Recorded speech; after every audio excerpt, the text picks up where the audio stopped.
Hello guys, welcome back to another video of Tech 360.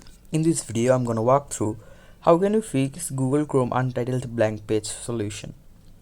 So all you need to do at first, just right click on your Google Chrome and click on properties. Now here you can see in the top shortcut, click on it, and in this option you need to add something. Add no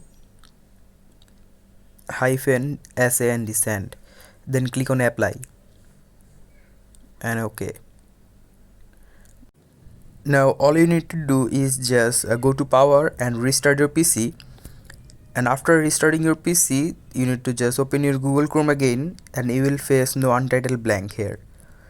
So guys, that's how you can fix the problem. Hope you find this video helpful. If you find this video helpful, then give a thumbs up and don't forget to subscribe Tech 360. Thank you very much for watching this video.